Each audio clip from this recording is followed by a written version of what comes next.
Good afternoon, my powerful MBP family.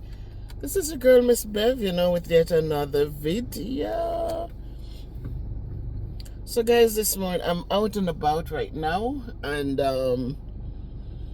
just wanted to touch bases with you guys for a moment because in some of my videos in the past, I spoke about wanting to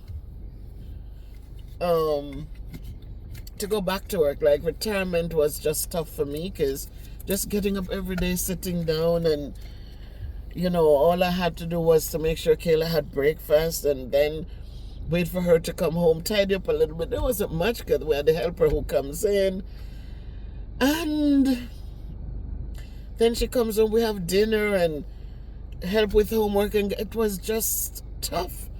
That was part of the thing. I wanted to be active. I wanted to continue giving back because I had the gumption, guys. I had the gumption. I just felt like I could go until about 70 something before I retired. So I came up, and I'm telling you how God works. I came back and I'm there, and I decided to just start a thing on one of the apps that helps with jobs. And would you believe that within, like, I think my resume went up, and in 2 days I got an email from a school that was interested. Mind you, I don't want stress. I didn't want a lot of things. The public schools can be harsh.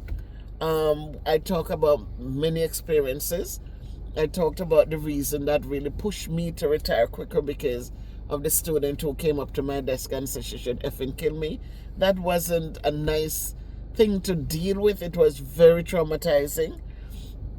And so I decided in the moment, because of how administration handled the situation horribly.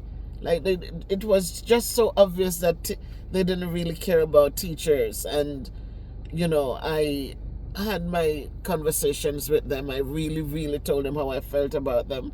And then I retired.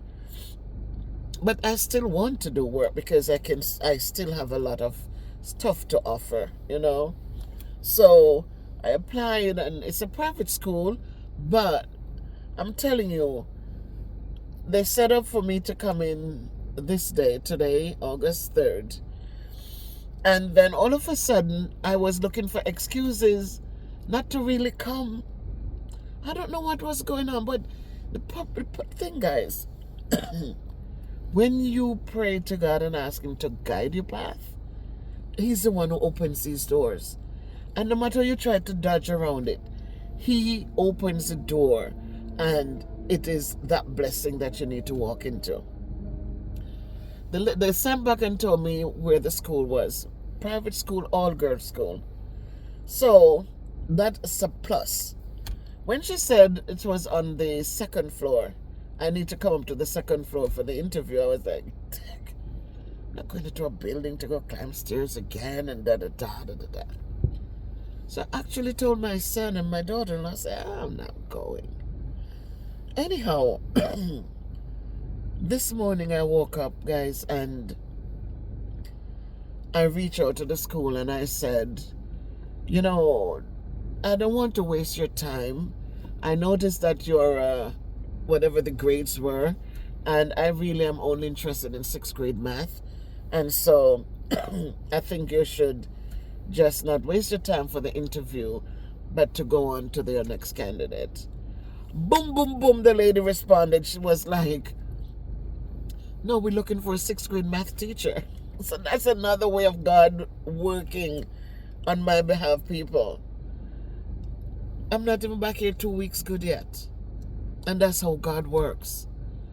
And she said, she explained things to me, and so I decided, I said, okay, see you in a little bit. And we went. Guys, when I went, Sherry parked and I walked around to the front. Didn't feel one little aching, nothing. I was as strong as an ox. I walked.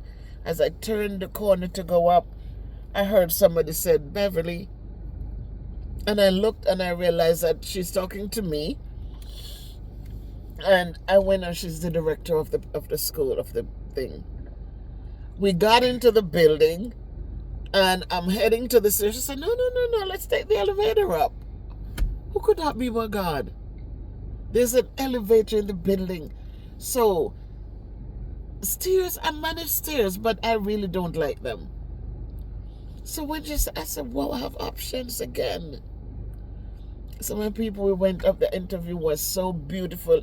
It's like I knew these people forever. But I must say this, one of my strong points is interviews. Whenever I do an interview, it gives good results, and it also, like, people are happy to, the conversation just flows. They like my ideas. Whenever you see them doing a lot of writing, jotting down things, it's like they're hearing the things that they were looking forward to hearing. And it was just a nice, flowing, nice, just very nice. It was very, very nice. And so I left there and they said they really want me back. They really want me to come and work with them. So guys, listen, just continue to lift up Miss Bev in prayer. As I said, when I went to Jamaica, I tell everybody, I said Jamaica is different. Jamaica was not willing, like, not the whole Jamaica, but I'm saying, it just seemed like when you go home, people, they feel like you're coming with your ideas that you've seen worked, but they don't want it. They want to just stay in the way they have been staying. As I said, I'm sorry, in 1999 when I returned, that was very similar to what the guy did, the principal did. Same school, different principal all these years ago. Brought my paperwork. At the time I only had a bachelor's degree. And he took the paperwork, we did the interview. He wanted me to come in and teach the grade 2 class there for them because they needed a teacher. But yet when I gave him the paperwork, he brought it to the place, to Brownstown, and Brownstown approved it. And he never left my degree. He never left anything there. He took it back with him. For what reason? I don't know. But come end of September, no salary for me. October, I said, you know what, let me not wait around and then payday come and I don't get paid. And when I called Brownstown the morning, Brownstown said, Miss Beverly, the man come up here with the paperwork. Him show it to us and we tell him, say, yes, you're qualified for employment. And him take everything and went back with it. Mind you, the principal had told me, it's a good thing you had made the copies, because I brought home a printer when I went home. Good thing you made the copies, because when I went to Brownstown, them copy machine don't work. So good thing you didn't make the copies, because I was able to give them the copies that the work should have gone. Lies. He carried back my paperwork, and I'm there working, and he knew there was no salary coming. But he had me working. But what was the problem? I had a bachelor's degree, and he only had a certificate. Everybody who was coming to the school while I was there, this was 99 when they were trying to turn them to adopt the American system for schools. And so they liked how I had the reading corner, the math corner. When the kids were working, I had my then it's a boom box. I had a small boom box and I would turn it down low with the soft background music. I had the CDs. And so it was just a beautiful environment. So each person comes in, the district officer, all of them who comes in, they liked it. They were telling him, don't let this one go, don't let this one go.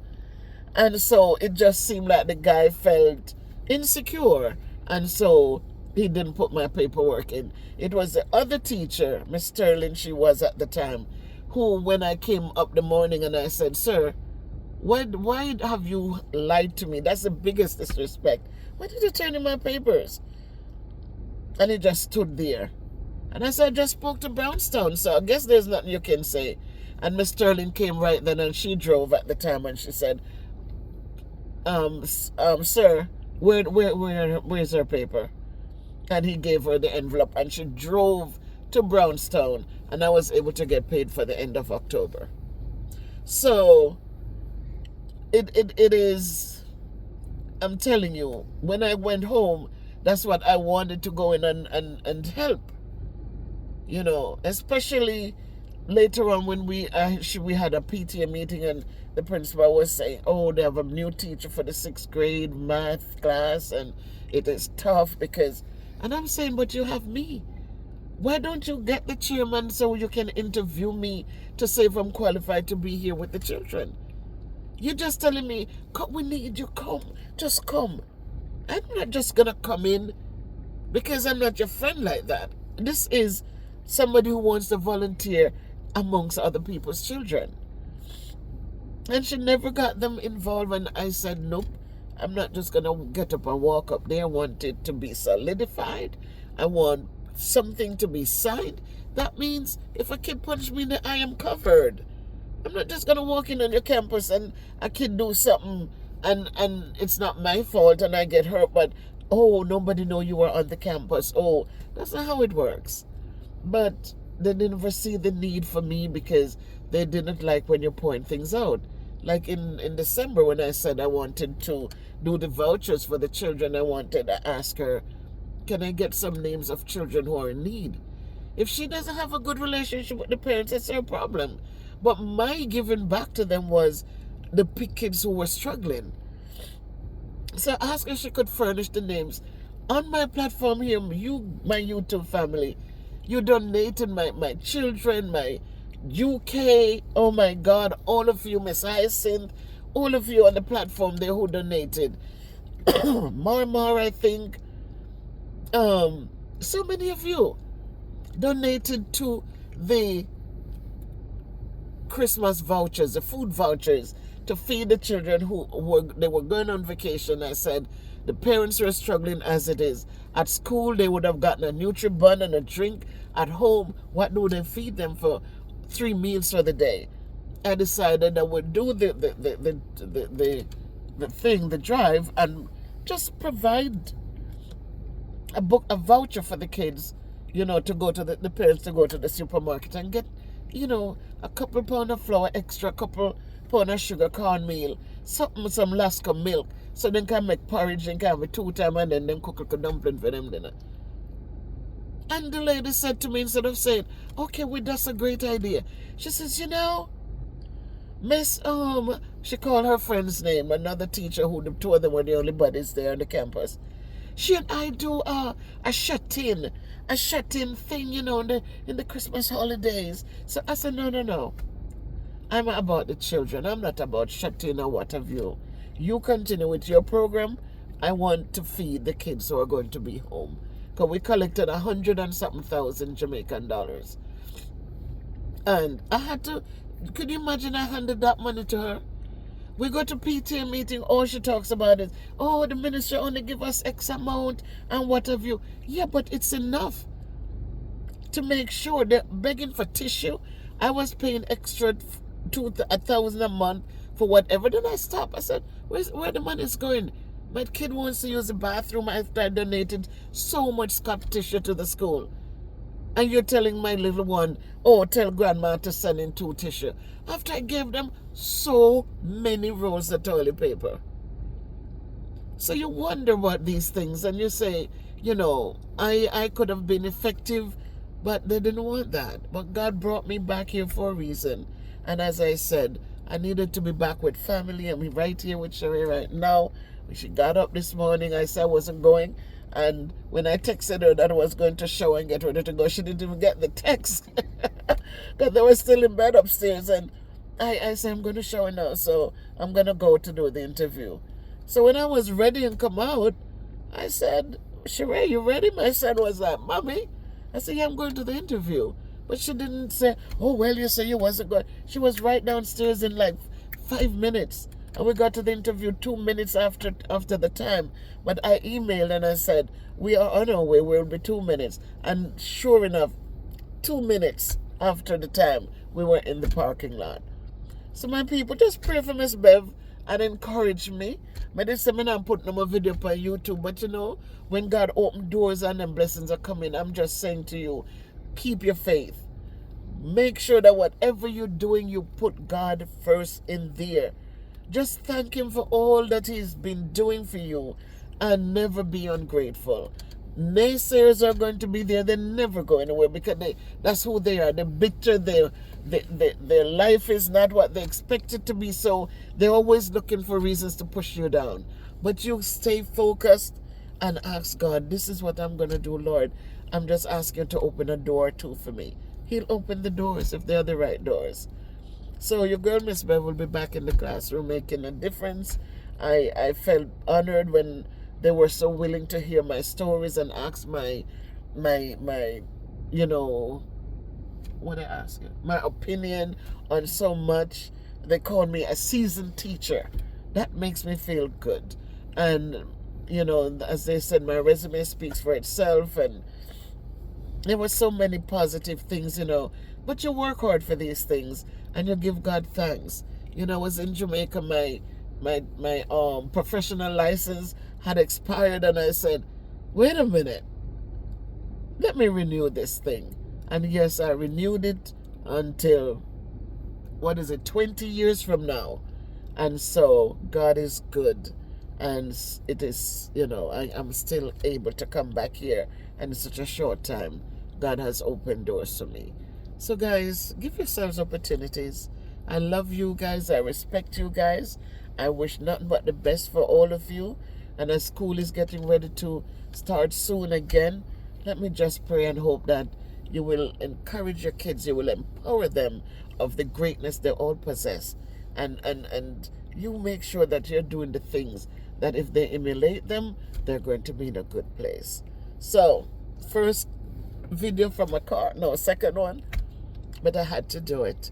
So be good to yourselves. And if you can't be good, be careful. But walk good, do good, and live good, my people. It's such an easy thing.